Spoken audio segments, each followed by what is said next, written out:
Party people, welcome once again to the Party of One podcast, the actual play RPG podcast where the gaming table is always set for two. I'm Chris, as always, Jeff Stormer. This week on the show, I'm joined by Jess Parks for a game of Mothership. Jess is a Hollywood sound professional and the DM on I Seduce the Dragon, a D&D actual play podcast in which a rocket scientist, a cowgirl, a porn star, and a mom walk into a dungeon, and those are just the players. Which, listen, that's a really good fucking pitch for a show. Like, I think a lot about pitches. I work in marketing. I think a lot about like what makes a good, effective pitch. That's a really good, effective pitch for a show. I'm in on that pitch. And if you enjoy actual plays, if you particularly enjoy shows with high production value, compelling characters, and incredible chemistry, you should check out I Seduce the Dragon. You can find more information at istdpod.com. Mothership is an award-winning sci-fi horror role-playing game in which crews try to survive the most inhospitable environment in the universe, outer space. It really effectively captures the horror of things like Alien and Event Horizon and bundles it all into a nice squeamish little package. Now, currently at the time of this recording, it is Mothership Month. There are currently a collection, a bundled set of 21 crowdfunding supplements and expansions for the game Mothership currently funding on BackerKit. You can find a link to that in the show notes. It's a really cool and exciting experiment in crowdfunding. There's a ton of weird and cool shit being funded. You should check all of that out. You can find more information about Mothership and Mothership Month in the show notes. And with all that said, let's go ahead and throw it over to me in the past so that he can get started with the show. Take it past me. Thanks, future me. I am so excited. I have been thinking about this game that we're about to play all day. I'm sitting down with Jess Parks. Jess, thank you so much for coming on Party of One. Hey, Jeff. How are you? I am so happy. I am so happy to be here. Like I said, I have really been like, the idea for the scenario we're about to play through popped into my head, and I've just been like giddy as a child ever since I came up with the thought of it. I'm so excited to play this game today. But before we dive in, why don't you take a moment to let our lovely listeners at home know about anything you've got going on that you might want them to know about? Sure, yeah. By the way, I can tell just by your entire demeanor how excited you are to fuck things up today. And I'm so excited. We've been building this game. I've been building characters, and you've been having ideas for like 4 weeks now. So I'm very, very excited to see how this comes together. I'm Jess Parks. I am the DM of another podcast, a D&D podcast called I Seduce the Dragon. And if you ever feel like tuning in, the chemistry that you will find there is just so special. It is my favorite thing of all time. I have learned a ton about myself and building a great story with your friends. It's 5 women, actually, 5 women with very diverse careers. We've got an aerospace engineer. We've got a studio executive who's a mom. We've got a lawyer who is becoming a cowgirl, slowly but surely transforming in the hills of Montana. And we've got a famous porn star. And those are their real lives. And we've all come together to create these characters and play this game. We're sort of loosely weaving around the rhyme of the Frost Maiden. But as anybody who has played Dungeons & Dragons knows, the game becomes your own very quickly. So we have a good time.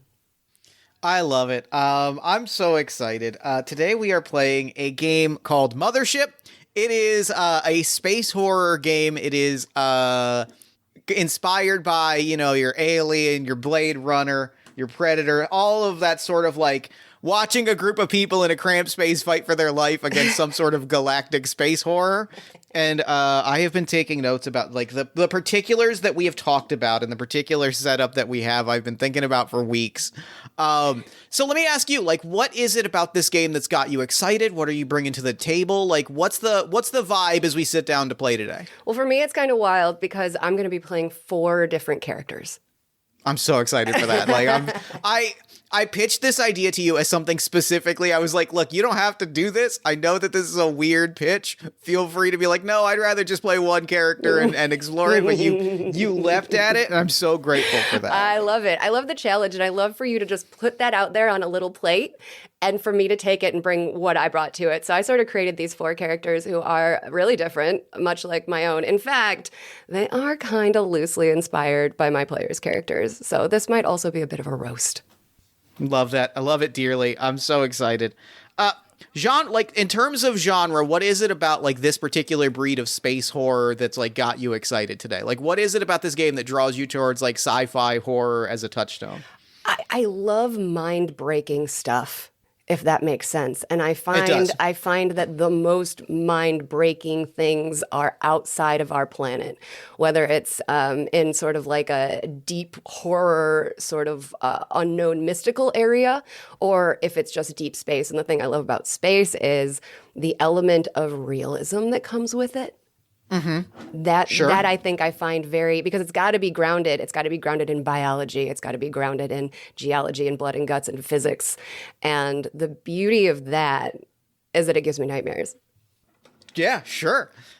Good horror is going to do that in part because it's something that's so evocative that like sticks in your head.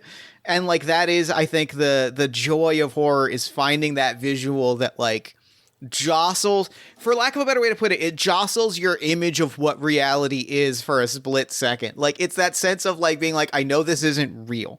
I know that like what I've just exposed to is like a story being told, but maybe. But maybe. But maybe though. Exactly. Okay. So with all of that, I am going to have you introduce your 4 characters one at a time through a series of like split-second vignettes. And at the same time, I'm going to introduce our setting and also the sort of initial crisis situation that you're dealing with. You have always been on Station L Red 7. For 3 of your 4 characters, you awoke out of a small number of cloning vats outside of the, like, within the station sort of bridge area. In that space, you were sort of designated with a job, like you kind of had imprinted into your brain a certain like skill set and disposition. You are all clones of the same person, sort of like engineered with a certain degree of expertise in specific areas. We get a series of snapshot images of the station itself, of sort of the bridge area with these 4 pods kind of in the back corner, as well as, you know, a meeting table, some lockers for supplies, very kind of like the central sort of station area of the station. To the east, we've got the climate control area, which is sort of the atmospheric generation zone. So it's a contained glass dome garden with, you know, plants and some running water. To the west, we've got the sort of the sensor array. This is sort of an out of the way, like scanning station on a desolate rock, way out in the middle of goddamn space, far enough where they don't want to send people. So they figured it was easier to install a couple cloning pods and leave it be. And finally, like, up a spiral staircase, there is like a comms array. There's not really anybody that you're in range to speak to, but they figured better to have it than not have it. So I want to ask you one at a time. I'm going to go back through these 4 rooms, and I want you to tell me like which of your 4 characters is in each space and what they are doing in like a pretty standard moment. Like give us a snapshot of what that character is doing at that moment. Does that make sense? Yeah, so just to recap for me, there's the room with the pods. Yep, that's the central bridge area. Okay. Which has like some like kind of like cruise ship style bunk beds, the cloning pods, and then like a table with lockers and things. It's sort of like the central living space for the characters. Perfect. There's the garden area, which I guess would be kind of a research zone. There's the sensor array, for like which maintaining an atmosphere and maintaining a climate and atmosphere in like a desolate rock planet. And then there is outside of the station. Is this like a space station or is it a ship? It is a research station. So it is a like planet-side research station on an otherwise desolate moon-like environment. Got it. And then like up the staircase. So there's the sensor, like it's like a sensor reading room on the opposite side of the station as the garden. And then there's a small second floor, which is sort of a comms array blasting signals out to nothing. Got it. So the sensor array is attached. Yeah. Okay, great. Okay. So what was the question? So, which of your characters at this moment is hanging out in the bridge area, and what are they doing? So I think the bridge area would be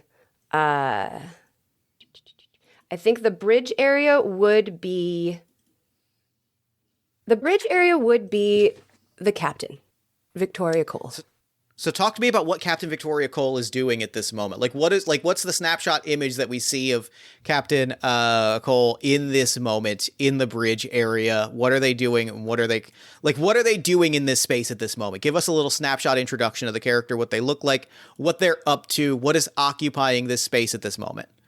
Captain Cole is a really gruff woman. She's got short hair, messy, doesn't smile a lot, has a lot of scars, which I think would be just built in as part of her personality. Maybe something happened with the cloning process, that made her sour disposition and kind of fuck up her skin a little bit.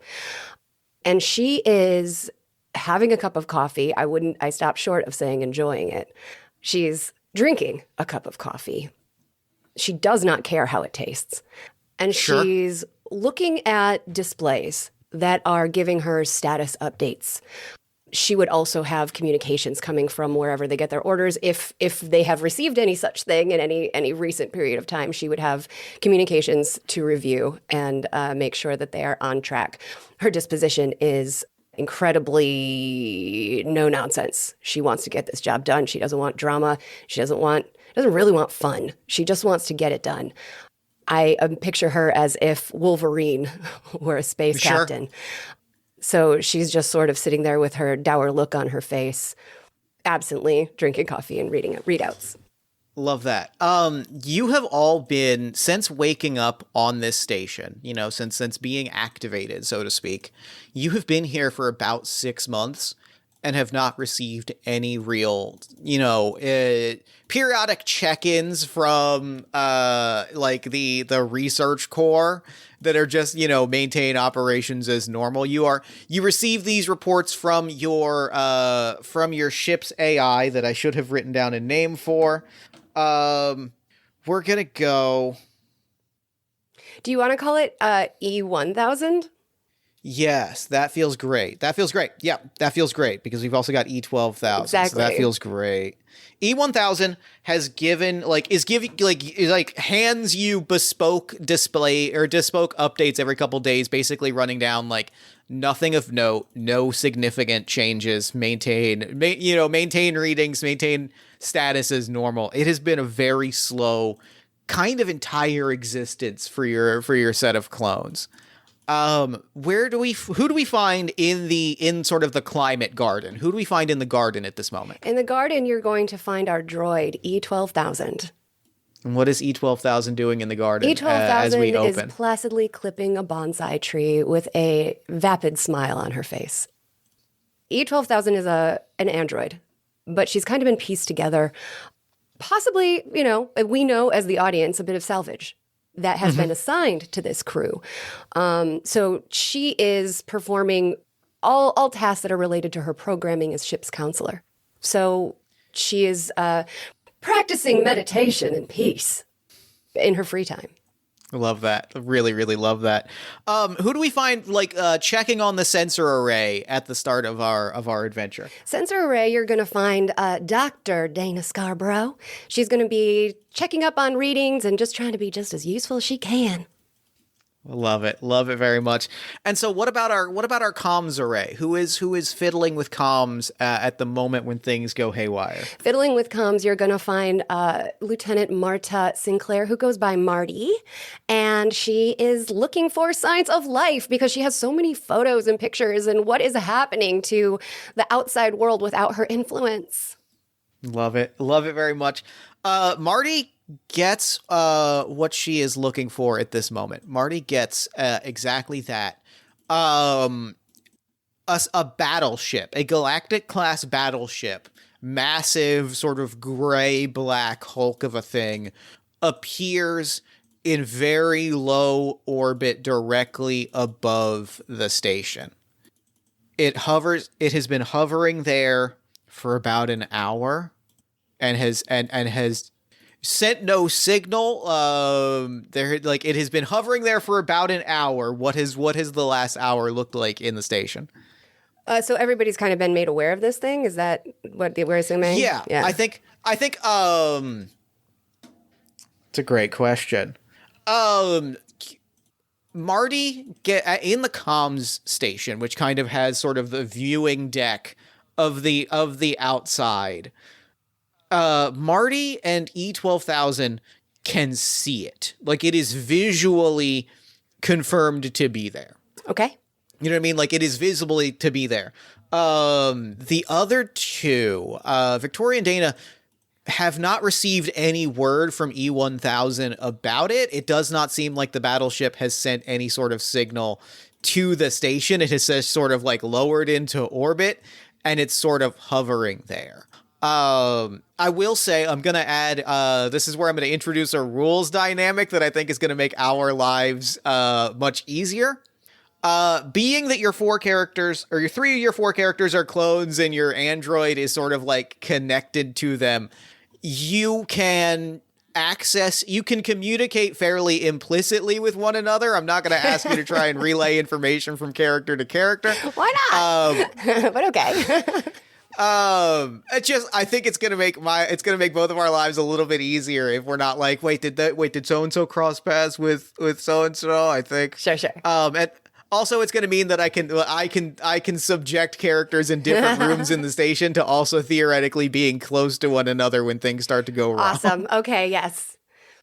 So we're going to assume that everybody's kind of got a heads-up display and everybody kind of is always in communication with each other? Yeah. Got it. Yeah. Okay. Which means that you all have visual confirmation, but you have not heard anything from E1000. Got it. Okay. So Marty's going to boop her captain, and she's going to be, Cap, I've been staring at this ship for an hour, and it is the most exciting thing that's happened. Can I please send a communication? And Captain Cole is going to respond back, we don't make a move till we hear from E1K. Stay the course, Lieutenant. E1000 pipes up. Communication channels closed with incoming vessel. Communication is impossible. Cap, that sounds kind of ominous. Maybe we should fire a little warning salvo. You have permission to send 1 communication into the ship.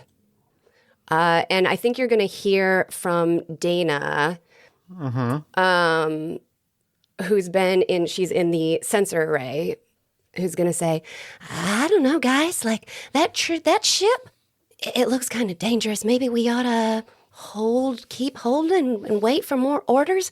What does the Federation say? And Captain Cole's going, we haven't heard anything. Not a word. Same as the last 6 months. Like, there is the only contact point you've had really this entire time has been E1000's daily check-ins of all clear, stay the course, no updates from the Federation. So if any orders that you're going to make, you're going to have to make your own call here. And clearly it is not clear. All right. Lieutenant Marty, you're getting your wish. We're sending an away party to that shuttle to check it out. But no fireworks. And Marley goes, yes, finally, let's do this. And then you hear a pipe in from E12K, who will say, excuse me, Captain. Don't you think my services might be of use on an unknown mission like this? If you send that droid with me alone, that former murder bot, it's going to be a pile of dust before I get back. No droid. And Captain will say, here's the thing, Lieutenant. That droid is a Swiss Army knife of tools.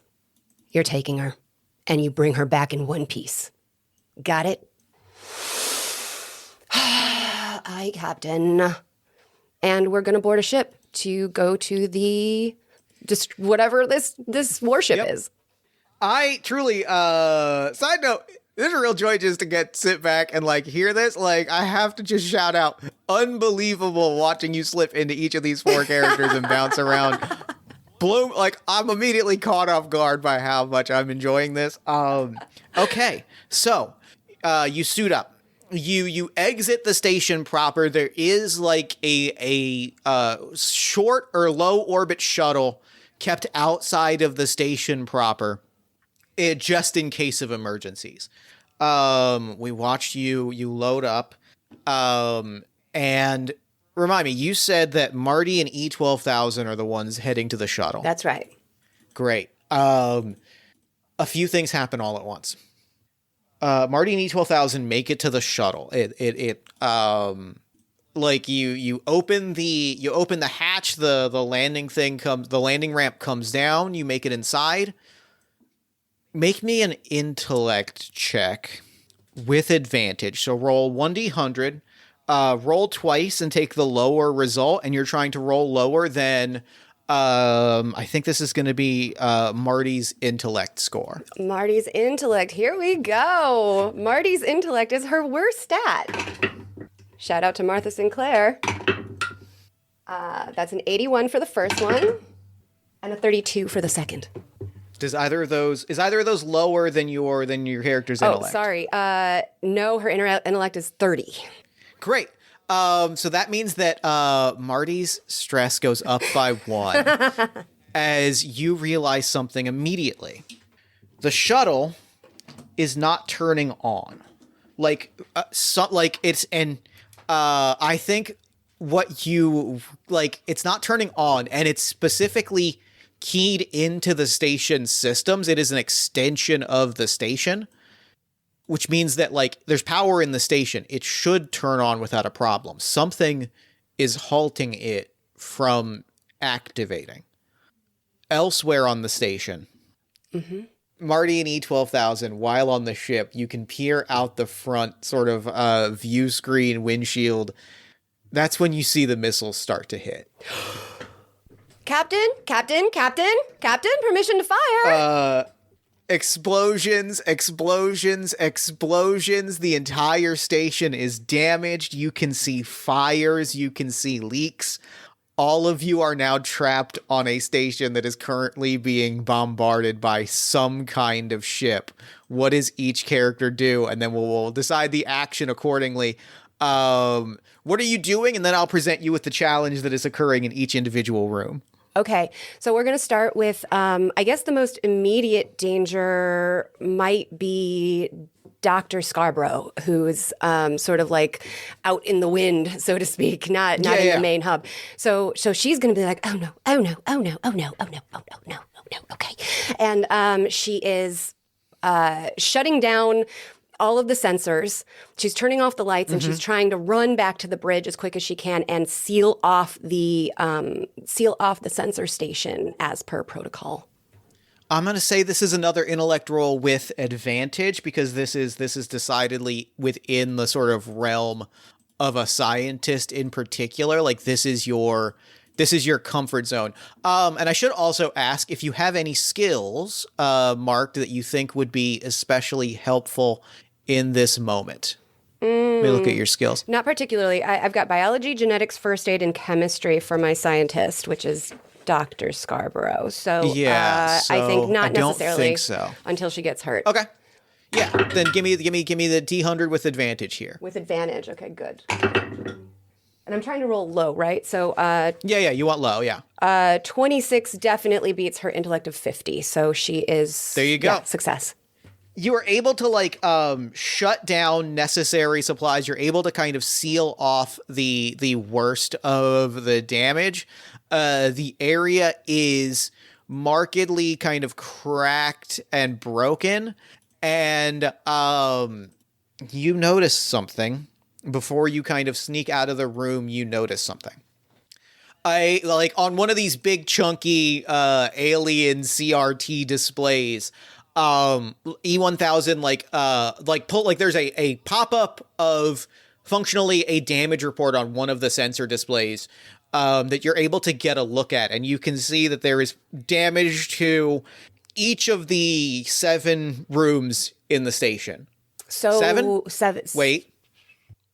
And then as the door closes, you see 7 rooms, each reporting damage, and then 3 of those rooms click away, revealing the 4 that you're familiar with. Oh no. We're losing contact. We're losing parts of this station. Captain, this is an emergency. We gotta shut down. We gotta go underground. I hate to inform you, there is no underground, Doctor. Report to the bridge immediately. And she's gonna race to the bridge. As she gets to the bridge, there is another crisis unfolding. The cloning vats in the bridge are malfunctioning and flaring and starting to smoke and rattle in a way and smoking and rattling in a way that indicates that they will need to be shut down or dismantled or just gotten the fuck away from very quickly. They're going to explode. Yeah, they are rattling off, and this is highly irradiated technology that might tear itself to pieces. Do I know what's under this room? Is it just ground? Is it just dirt and rock? I love when I get to answer questions in a really specific way. As far as you know, it's just rock. Okay. All right. In that case, I am going to... do I have enough... Maybe I should do a speed roll. I want to evacuate the room myself and seal it off. I think these are speed rolls from Dana and Victoria. Okay. But that's going to seal us in the hallway between these two places with no way to get anywhere else. Is that right? There is an exit to the outside from the climatology state center. Like there is an exit. I think there are strategic exits from each of the four main rooms to the outside, or rather, I guess logistically. Okay. No, I'm going to say there's an exit. There's exits in all four rooms strategically to the outside, just in case of exactly this type of emergency. Am I allowed to have been wearing my vac suit?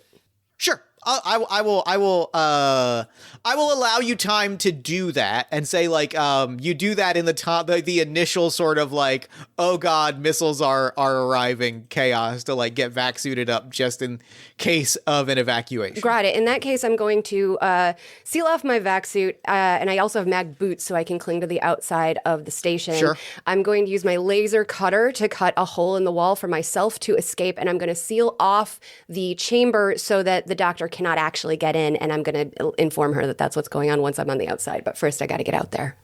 That all sounds great. I think that with the tools that you've got, you're able to do that. Let me make sure there's not specific things that your gear does. Mm-hmm. I don't think it is. I think that in fact I can just kind of dictate that it works. Yeah, I'm just going to dictate that works. I think that that's kind of what all of your tools are there for. So I think you're able to get onto the outer wall without a problem as the doctor sort of bursts into the room, just in time to see the sort of cloning vats start Oh no! Okay. Shit. I didn't think the doctor would be the first to go, but okay. So what is what I mean is that you're able to the doctor gets in just in time to see that the wall has been cut out, so there is a pathway out. You're able to navigate away from the explosion before it happens. Okay, all right. I'm going to be screaming into my comm as I'm crawling out of the room. Doctor, return to the sensor station.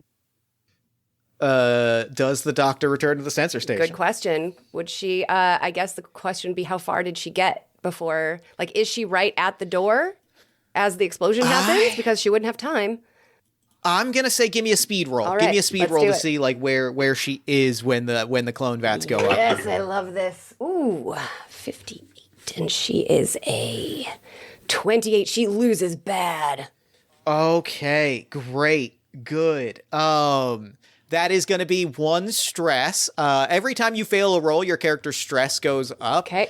And at certain points, I'm going to call for a panic roll when something really, really bad happens. I think this is specifically a panic roll as well, of an explosion occurs and you are rattled to your core as the doorway back to the sensor lab kind of opens up again. And I'm going to see if there is anything else that I want to. Yeah, actually, I'm going to grab some dice here as well for my own sake, because I think you are going to take some wound here. Okay. Grab some dice. I think the doctor's strength reduces by 10. That puts her at 21 strength. As you are kind of crumbled with debris and burned, you crawl your way into the sensor array station. And I think that you see another another screen pop up as the explosion. You see it just in time to watch it click away. Okay. Clone capacity down to 85%. Captain, are you okay? Yeah, Doctor. I'm on the outside of this station, though. And I feel like Captain Cole would be able to see sort of the whatever impending firefight is happening from the exterior of the station, which would be kind of a strangely beautiful vignette. Yeah, like what you see is like you see huge chunks of the station have been damaged. They are kind of burning. And you can look up and see lights glistening on the battleship. And curiously, they have halted all fire. It seems like this was one round of munitions fired off. All lights are like glistening. There's clearly activity on the battleship, but they are waiting for something. They like this was an action, but not an assault or an onslaught. Okay, and I'm gonna say, Lieutenant Marty, what do you know about this ship? I don't think I've ever seen it before, and I don't really know why it's shooting at us.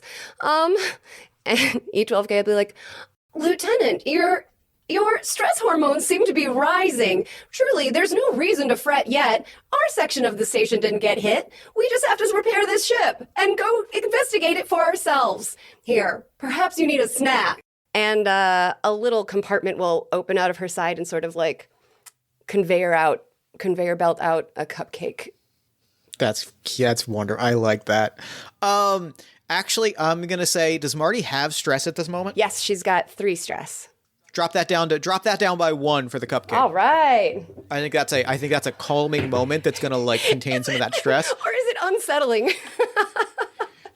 I think at this moment, I mean, up to you. You can keep that straight up. Actually, I will. Now you've gotten yourself in trouble because I have to ask the question: Is this calming or unsettling for Marty at this moment? I feel like Marty, who already didn't like the bot, is going to be like, "What the actual fuck," and reject that cupcake.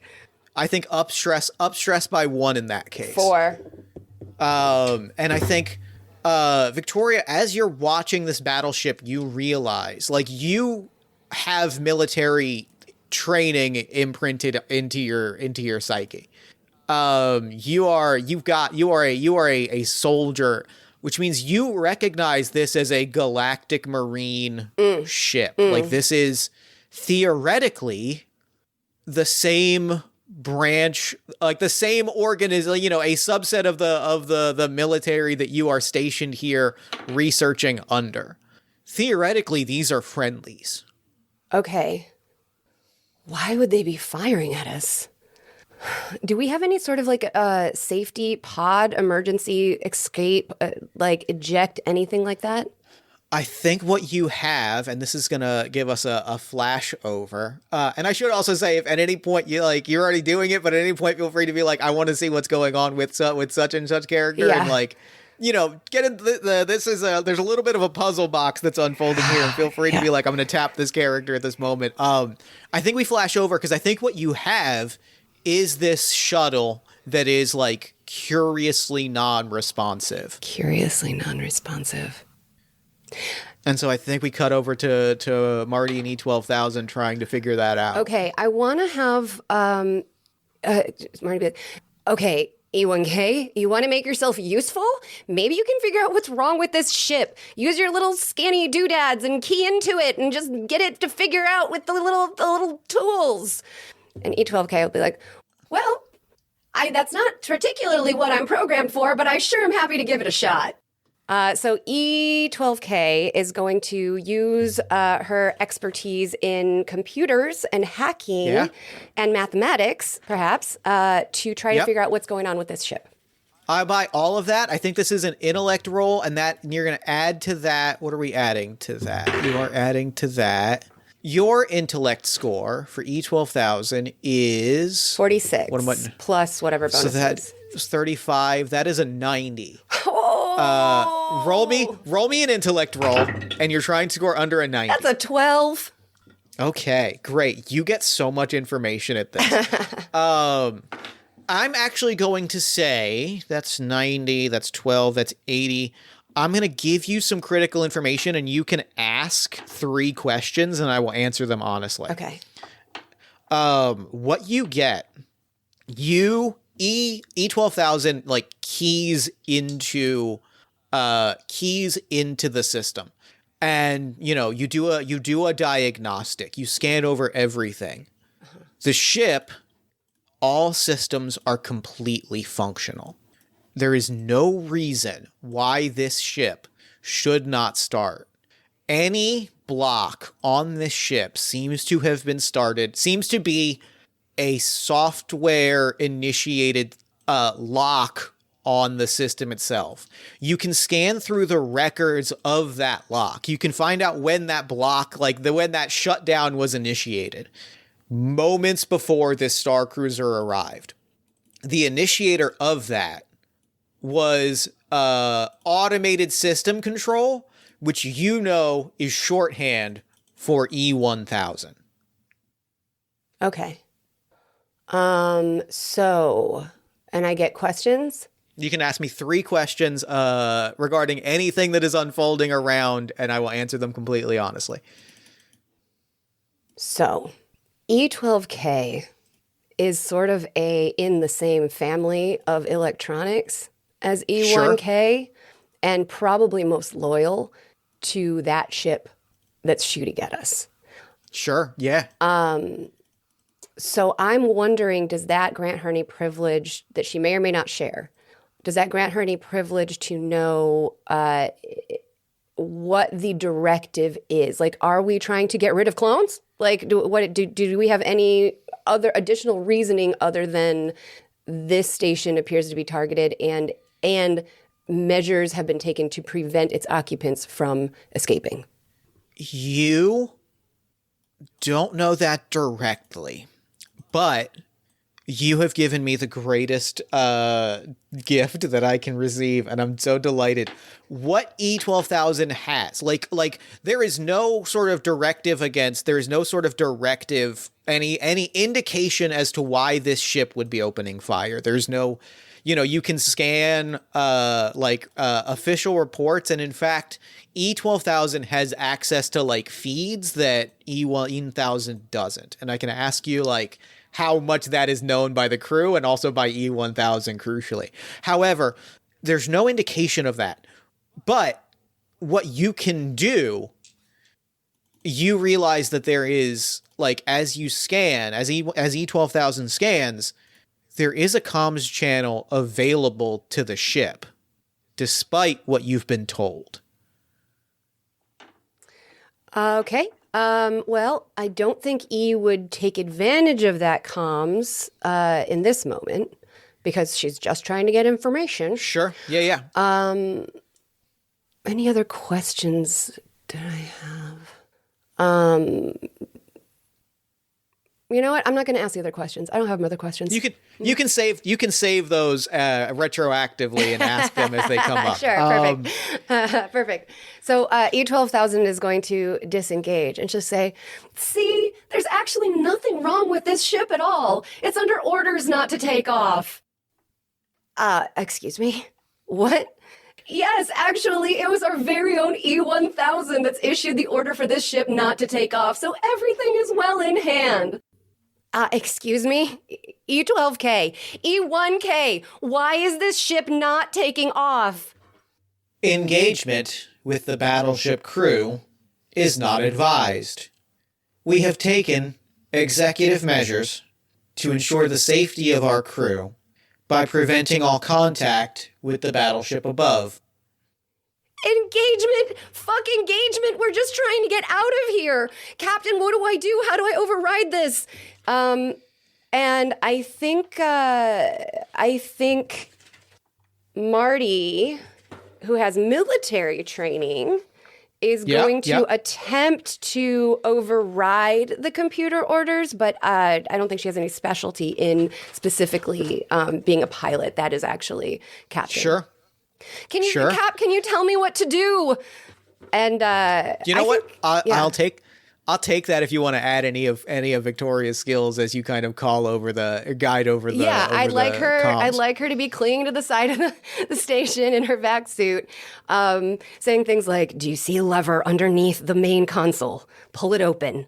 What do you find? What color are the wires?" Like that kind of thing, and trying to talk her through an override. Give me an intellect roll plus. Let me look at my stats here. I'm trying to decide if this is intellect or. No, this is intellect plus 25% for your 2 skills. Okay. Plus for Marty or for Marty's going to make an intellect roll, and you can add 25% to that stat. Intellect, which she needs. So I'm trying to beat 55. Oh, and I rolled a 91. 91. Okay, that's more stress.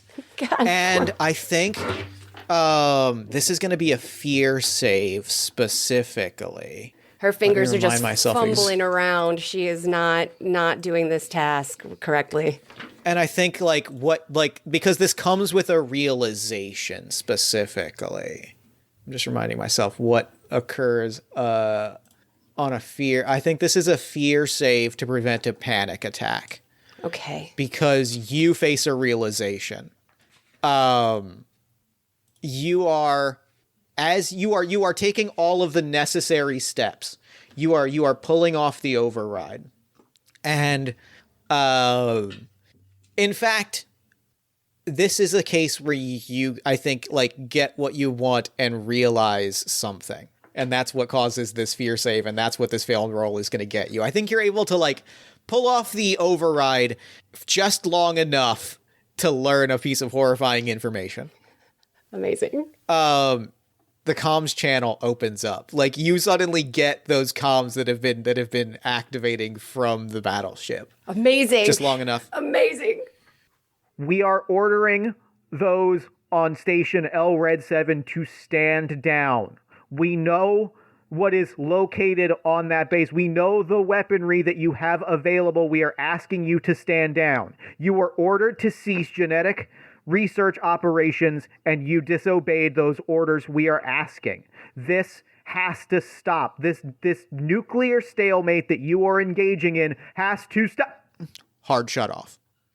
E-1000 has regained control of the battleship. Marty has regained control, not of the battleship, of the shuttle vessel, station, of the ship that you're on, and shut off all control and shut off everything. Marty's going to. She looks stricken and she's frozen. Was all that information shared with everyone, or does she have to relay that? I mean, good either way. I just want to know. You tell me. Okay. She's going to turn and look at E12K, and she'd be like, "What the fuck?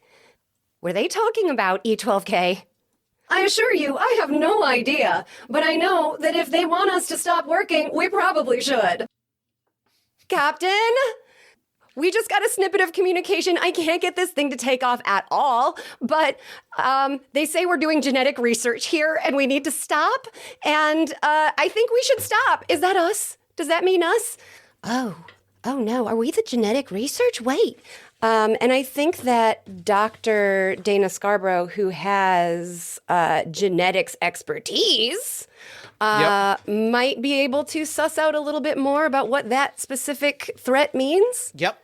And in fact, So roll me an intellect roll. Add. I think that's going to be another 20. Let me look at your stats here. Mm-hmm. What level is that genetic stats? Is that expert? So it'll be plus 15. So I think that's add me 15, add me 25 to that because that's a level up from basic. So that's 25%. Oh. Plus an additional 10 because of a crucial piece of information. All 5 of the cloning vats that you saw were exploded. And yet the number that you saw before the computer screen shut it off was that cloning capacity was at 85%. Which means there's more cloning vats than somewhere were located in the bridge. Vessel. Okay, so I'm going to roll intellect, and that is plus 25 plus 10. That's 85. I got a beat. And I rolled a 14. Okay. Yeah.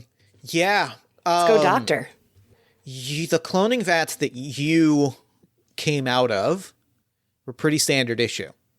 There's no notable regulation or anything against like basic cloning.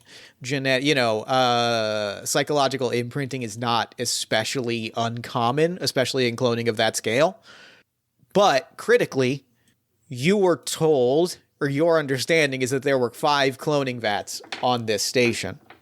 There are apparently, somewhere on this station, dozens more. I'm not going to do the math of how many. I know technically I could give you that number because I said 85. If it was 5 is 15%, I could give you that number. I'm not good enough at math to know exactly what that number is.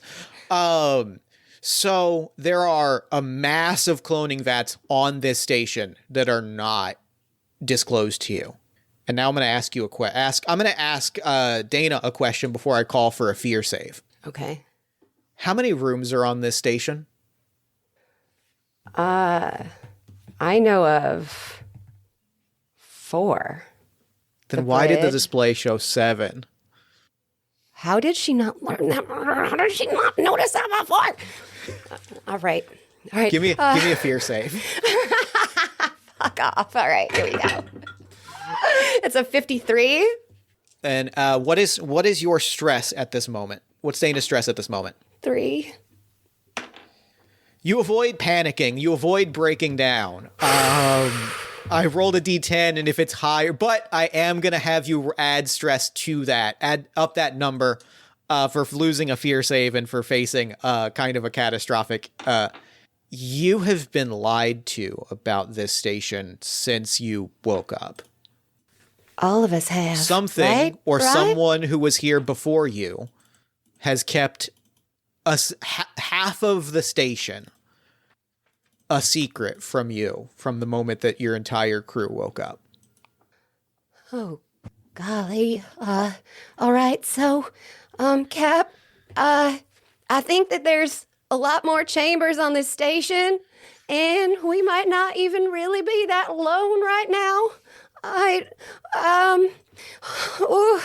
And she's still kind of damaged from the explosion as well that took such a huge chunk away from her. So I think she's going to jab herself with an auto med, which will give her bonuses to body and fear. Sure. Does she have in her head where those rooms are now? Because I think while she's going through all of this, the captain is sort of crawling back into the now probably smoldering, but no longer an immediate explosive risk bridge. And my thinking here is if the doctor knows where those rooms are and if they are adjacent to this bridge room, the captain's going to try to get in. And she's got this laser cutter. Because of those questions that you didn't use earlier, you can tell exactly, you're able to exactly recall the rough location of each of those rooms. Yes. And they are directly below the sensor array, the bridge, and the climate control facility. Oh, no. Okay. It seems there was just a second floor that no one was ever informed about. Damn it. So if I had, pardon my language, if I had done the thing I was going to do before, which was lasering into the floor, I would have found it. You would have stumbled right into something, and it would have been there would have been a whole other horror experience had you dug into the floor, which also is why I critically said as far as you know. I remember that. Captain, there's more rooms. And they're below the bridge where you are and also kind of below where I am right now. And I don't have a vac suit on. So I'm a little worried because I can't leave this room right now. Stay where you are, Doctor. I'm coming to you. And instead of going down, unless there's some sort of, from the explosion, unless there's some sort of exposed area that, creates an immediate threat, she's actually going to ignore that and head toward her crew in the sensory array. I think you are able to, there would be a hazard that would prevent that, namely both the collapsed wall and the hole that someone cut in the wall. Someone. But you are in a vac suit, which means you can navigate that fairly easily, which means you can retrieve a vac suit and bring it over to Dana fairly as easily as somebody can navigate such a thing. Excellent. Okay. So I'm going to do that. I'm going to grab this vac suit. I'm going to go over to where she is. I'm going to use whatever airlock situation to get into that room with the vac suit, and I'm going to equip her so that we can both at least survive. I think as this is happening, you are hearing as you are approaching, as you grab the vac suit, you get the speakers kind of ping on. Everything, I can assure you, everything is fine. Everything is under control. Merely ensure the safety of the crew and do not worry about anything else. Once the situation with the battleship has been dealt with, all will resume normal operations exactly as we have. You do not need to worry. E1K, what is the situation with the battleship? The situation with the battleship is being dealt with. Focus on the safety of the crew. When the situation is resolved, all operations will resume as normal. Specifics, E1K, what are their orders? The situation with the battleship is under control. Focus on the safety of the crew. Damn it. So as the computer keeps droning on and on and on, the captain is going to make sure that his science officer is buttoned up and all tied in a bow in her little suit, and then use the welder to bust out of that room as well. And I think we're going to try to make our way along the outside of the station toward where the ship is, with Marty and E12K, and try to get all of us out of here. And I think what you notice as you do that, when you are trekking across the open expanse is when you see it. An explosion, like a crater has opened up a tunnel below the surface. Okay. A tunnel below the surface of the planet. Yeah.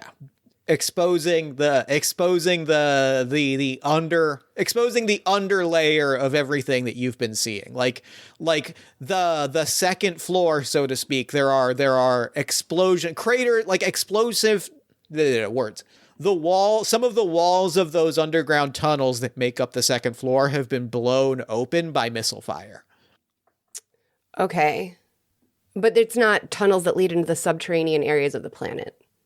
Not to the subterranean areas of the planet, but specifically the lower areas of the station where we itself. Can assume monster clones are coming out. Okay. All right. Well, I think we're going to still try to race to that ship. I have no idea why we even are here at the moment, because as far as I'm aware, as the captain, we were created to man this station. So to have our, I stopped short of saying creators, but the people who gave us life and purpose to now be shutting that down is sort of inconceivable. And now she's just sort of drilling down into survive. We're going to survive this somehow. I don't know what, but we're not going to get killed right now by these guys. So she's going to be leading the doctor, and the doctor is going to be using she's got these glasses on that contain her med scanner, her bioscanner. I think she might also have sort of I don't know. I guess she can't really scan like droids or anything, but anything that she can pick up as they're going along, diagnostics, biology, I think she's going to be on the lookout for beings that are potentially to see them as soon as she can.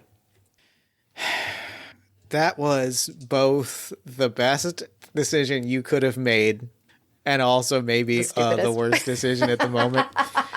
Add one stress and make a panic roll. I'm going to tell you exactly what you see at this instant. The second that you turn on the med and bio scanners. Okay. The second you flip on the med and bio scanner, it's not... You expect, based on what you've learned, to see a mass of clones or see like a cadre of clones, you can reasonably expect to see a bunch of life forms under the surface based on what you have figured out thus far. Yeah. That's not what you sense. You sense one life form, and it is massive. It is underneath your feet, and it is everywhere underneath your feet. It is at least the size of the station underneath your feet. It is winding and twisting and writhing. And as you turn around, that's where you sense the massive clone bodies, and they are bleeding into this one central life form. They are being absorbed by this one central life form. They are collapsing into this one central, massive, colossal thing that is writhing under your feet. And as you are walking no longer over the speakers but implanted into your brain, you hear, "The situation with the battleship is under control. Once the battleship is dealt with, all operations will resume as normal." Is this the first time she's heard this in her own head? Yeah, for sure. For sure. Okay, so we are making a panic roll now? Yeah, make a panic roll. Tell me if what's your stress level at the moment? Stress level's at 5 and fear is 25. So I'm trying to beat fear. You're rolling a D10 and you want to roll over a 5. I want rolling a D10 and I want to roll over a 5. This is legit stressful, Jeff. This is My I'm so heart happy. is like, I rolled exactly a 5. Okay. Let's find out what this panic looks like. She's Where's stammering. She's like fumbling for weapons. She's not speaking in coherent sentences. The captain is like, "Doctor, pull it together." And she's like, it's right. It's breathing, and the beings they're all kind of part of it. And it's Okay, I'm gonna roll here a 20. Grab me a 20-sided dice. Love when a dice is only used in one specific horrifying instant. Doomed. Critical successes are critical failures. Now I have to remind myself what exactly defines it. I think Double numbers. Double numbers, great. Critical successes are now critical failures. okay. You are now just a little bit more likely to really cause things to go as wrong as possible. Okay. Great. I'm so excited. So, and I'm very the stress is real and I am delighted. So the captain is like, "Pull yourself together," slapping her across the face. And the doctor does, I assume, right? Because I didn't actually. Okay. You didn't freeze up, you didn't die. You're in as much control as possible. Okay. Okay. So there is a really big creature underneath this station, Cap. We can't fight it. We gotta get out of here. We gotta get to this ship. Let's go. And they will double down trying to crawl across this station to the ship where Marty and E12K are. And E12K is just kind of like standing there, sort of watching placidly as Marty fumbles around and curses and tries to get this ship to work. And she's like, "Your stress level just keeps rising, and I can't emphasize enough how terrible that is for your complexion." It's so fucking funny. Yeah, I think like the challenge as all of you gather on this ship is either figure out a way to establish some sort of contact with this battleship or just blast the fuck off of planet. What's the game plan? The captain wants to blast off. Marty, having failed the blast off, is trying to reestablish communication. So she'll be like, "E12, can you make yourself useful? Can you communicate with these guys? Do you know these controls? Will you please be proactive for once in your life?" And E12K, like, I feel like I should remind you that I was programmed with very highly rendered human emotions, and you have hurt my feelings feelings. I think I deserve a snack. And she conveyors out another little granola bar and starts munching on it. And she walks forward to the controls. And she says, I feel obligated to remind you that life is about living. And if this situation means our demise, the most important thing is to know that we lived well. And she starts to fiddle with the controls and see if she can reestablish communication. You're able to, E12K is able to very easily, in part because you are already keyed into that communications channel. Okay. Like, it was it's a very...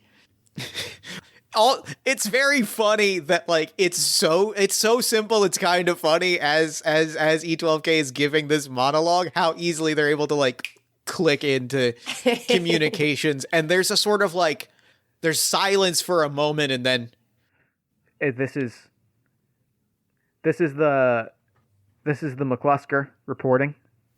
Marty thrusts herself at the station. She tumbles forward to the microphone and jams her mouth against it and is like, this is Lieutenant Marty Sinclair of this space station, and we need your help. We need rescue. You need rescue? Are you announcing all previous communications from the station indicated complete refusal to cooperate and a total agreement from the crew that they would stand against the demands of the galactic military? Are you prepared to reverse those claims? Is that what I'm hearing? Standing against the military? We are the military. They've turned on us. What do you mean? What do you mean we've turned? We received word from LRED 7 that they would not shut down illegal gene research operations, and then when we told them no, or when we ordered them to stand down, and that is, I think, when you witness the ground start to open up a ways away. When we should order them to stand down, they revealed that they were in possession of nuclear-class weapons.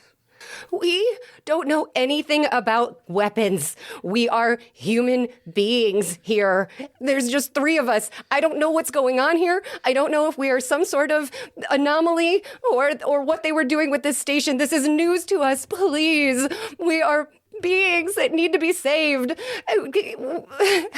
Please rescue us. How far away are you? We are in low orbit, awaiting response from the station. Where are you? You're in the cruise. Are you in the cruiser? We are the cruiser. Cease fire. You're in communication. Oh God! Ceasefire. And like you hear away from the ceasefire. Ceasefire immediately. We're gonna get you. We're gonna get you out of there. We're gonna get Christ. You. Oh, thank God. Oh, and she pulls out, she's like, this is so dramatic. And she pulls out a camera and she snaps a picture of herself in like dramatic sweat. And she says, I've saved the day. Oh my God. Have I saved the day? Okay. Oh God. You're my new best friend. Get off what? Planet now. Jesus. Get off planet. And the thing shuts off. The ground beneath you is rumbling. And how is the plans to reactivate the ship going before I tell you why you need to fly this ship as quickly as possible? I think Marty probably did a little bit of damage while she was rooting around with the failure.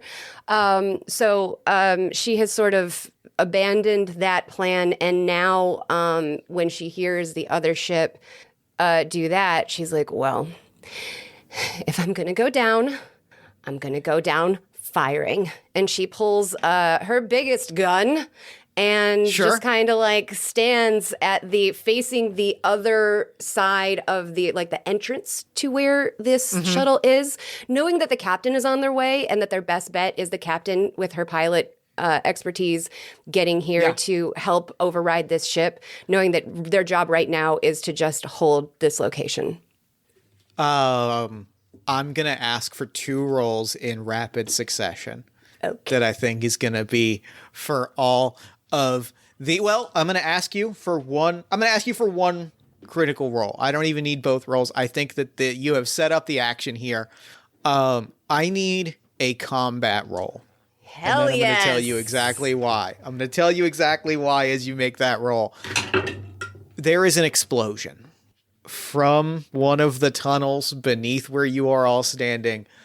It's not really accurate to call it a tentacle. It's not really accurate to call it a blob so much as it is a sort of homunculus limb. Horrifying. A sort of tendril of clone matter swirling together into a single interconnected body mass, lashes out and tries to grab at you at the shuttle as the captain and Dana are running.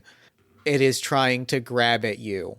This is but one extension of the being that is known to itself as E1000, the creature, the genetic super presence that has forged itself beneath the station of L Red 7.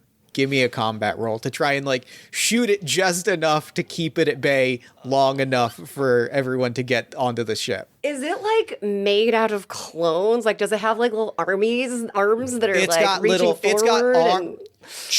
It's got chunks and faces and limbs that you recognize as your own sticking out of it. It has been feeding itself on the dozens of cloning vats that this secret research facility has been operating. Oh my God. All of this, I should specify, this is one of those things where this is a lot of information to just give you, but I can't emphasize enough how much it's obvious that that's the case when you see this limb. It's one of those like, that's what that is. Sure. Yeah. It's very clear. Oh my God. All right. Marty rolled a 61 and her combat is 30 because she is a Marine. So she's like, fuck this. And with one hand, she's flipping it off. And with the other, she's shooting as much as she can. And Victoria gets to the ship. Dana gets to the ship. Yes. And unfortunately, what allows that to happen is strafing gunfire and a giant limb grabbing Marty and pulling her into the abyss. Oh no! Goodbye, Marty. She went down firing. You are able to get the ship up and running. E1000 merely utters, "You have made your decision and sided with the enemy. This will not be forgotten." As another cadre of missiles fly down to the surface as you blast towards the McClusker, we see like a colossal... You make it onto the ship just in time for the chain reaction of the nukes that E1000 has been holding to make contact with the missiles the McClusker has been firing. The entire surface of the planet goes up. L Red 7 is obliterated.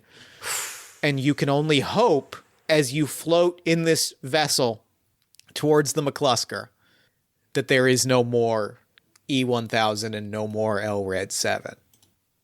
I feel like if we're alone in this shuttle, like I kind of love this little button. Yeah. Of, if we took E12K, of E12K sort of like turning to the other two, but like, by that I mean her body faces forward and her head does an entire 180 degrees and she looks back at the other two from her seat and she's like, honestly, I thought it was kind of beautiful. What a good closing button. Damn it.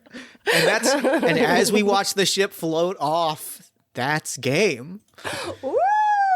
I survived. Mostly. Your 3 of the 4 Eldritch survived. Horror. That's pretty great. That was wild. How are we feeling? What was your favorite moment from play? Like, talk to me about the experience. Oh my God, that was so fun. Of course, I loved the part where you revealed the thing underneath. And this feeling, the putting together of the like, oh, if I had done the thing that I was going to do and discounted, it would have been a different story. Like, if I would have dropped the captain into that subterranean whatever. if you had dropped the captain, if you had cut into the floor, you would have fallen into a raise of dozens of cloning vats My and had a much God. different encounter of like, oh God, like what? Like you would have been exposed to the full nature of the thing. Damn it. But I also loved the experience of like watching you realize, oh fuck, the station is lying to us, and oh fuck, we are not there's a joy of giving you the wrong information, but like making it clear like something about this information is wrong, and watching you slowly put together the pieces of, oh, the whole scope of like how badly you have been misled was very satisfying. My God, yes. And you did a great job of putting out information without being too coy about it, so that I had what I needed to work with while still sort of not understanding and having to work to figure it out. Which I found incredibly satisfying. It's a hard line to walk, I know. I appreciate you seeing that, because like it is such a hard line to walk of like, a thing that is tough in like running role-playing games is like making it clear someone is lying in a way that is like, I think a lot about, of all things, I think a lot about, there's a specific episode of Bob's Burgers where Linda puts on a murder mystery, and like the difference when she's like, actually the murderer was me, and they go, well, you just said it wasn't you. You started it off by saying, like, it's that way of being like, I am establishing something is dishonest without lying to you as a player. Yes, exactly. Is like such a needle to thread. Yes. Yeah. Great job. I appreciate that. This makes me so happy. I'm so glad that I got to throw out this sort of weird, unnerving experience and have it go off exactly how I wanted it to. This game ripped. Thank you so much for this. Yeah, same. Real quick, before we wrap things up, where can people find you and your work online? Oh, yeah. You can find us at istdpod.com or check out I Seduce the Dragon wherever you get your podcasts. You'll hear the 4 characters that these characters were based on. And it's a really good time. Fantastic. Well, thank you again for doing the show. This was a treasure. And for now, I'm going to throw it over to me in the future so that he can wrap up with the show. Take a future me. Thanks, Past Me, and thanks again, Jess, for coming on the show. That game was that was badass. The only word that I can use for it, editing this episode, I kept pumping my fist and like sitting up in my chair and like giggling, which is really the best sign that like we did something really special with this episode. I'm really overjoyed with it. I think it was above and beyond just a top tier episode. I'm so happy with this. Be sure to check out I Seduce the Dragon at istdpod.com, and be sure to check out Mothership and Mothership Month in the show notes. Then head on over to social media and follow I Seduce the Dragon everywhere at istdpod.